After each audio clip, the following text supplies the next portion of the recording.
உணவு ஊட்டச்சத்து உணவு திருவிழாமல நம்ம எல்லோரையும் ஆரோக்கியமாக பழக்க வழக்கத்தை மாற்ற போறாங்க. டீச்சர் ஸ்டூடெண்ட்ஸ் எல்லாரையும் உங்க சுத்தீஸ உற்சாகப்பட்ட வேணும். சுத்தி சைடுகளால சமைக்கப்பட்ட உணவுகள் அதனால ரெசிபி பார்க்க முடியும். Welcome everyone to the food festival.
அரிசி விக்குது, கோதுமை விக்குது மல்லிகை கடையிலே, அதுல தானே கார்போஹைட்ரேட் இருக்குது தம்பி.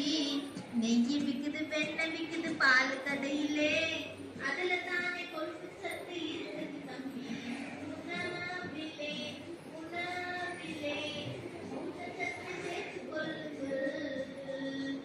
எந்த பொருளில் எந்த சத்து உள்ளது என்று தெரிந்து கொண்டு உண்டு வாழுங்கள்.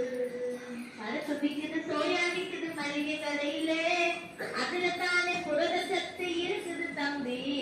பழங்கள் விக்குது, காய்கள் விக்குது உழவர் சந்தையிலே.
பச்சையாக கேரட் சாப்பிடும்போது அதை நல்லா சுத்தம் பண்ணிட்டு அப்படியே சாப்பிட்டா சத்து அதிகமாக இருக்கும். அதை வேக வைக்கும்போது அதில் இருக்கிற சத்து வேக வைக்கும்போது அதில் இருக்கிற சத்து தண்ணியில் கலக்கும், சத்து அதிலே போயிடும். புரியுதுங்களா? அப்போ நம்ம பச்சையாக நல்லா சுத்தமாக இருக்கிறத பச்சையாக சாப்பிடும்போது நமக்கு சத்து அதிகமாக இருக்கும். வேக வைக்கும் போதோ அவிக்கும் போதோ அலசும் போதோ அதில் இருக்கிற சத்துக்கள் கேட்டுங்களா? நீப்பா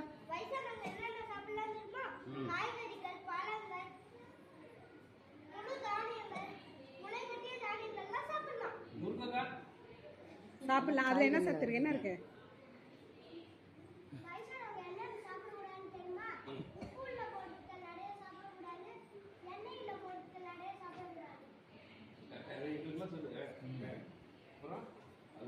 எண்ணெய் வச்சு ரொம்ப சாப்பிட பேண்ட் கூடாது, அரிசி ரொம்ப சேர்க்கக்கூடாது. அரிசி சேர்த்துக்கலாம். அது நார் சத்து அதிகமாக சாப்பிட்டுக்கலாம். இனிப்பு சாப்பிடாம சாப்பிடக்கூடாது. வயசானவங்க ஏன் சாப்பிடக்கூடாது? இனிப்பு புண்ணு ஆறாது.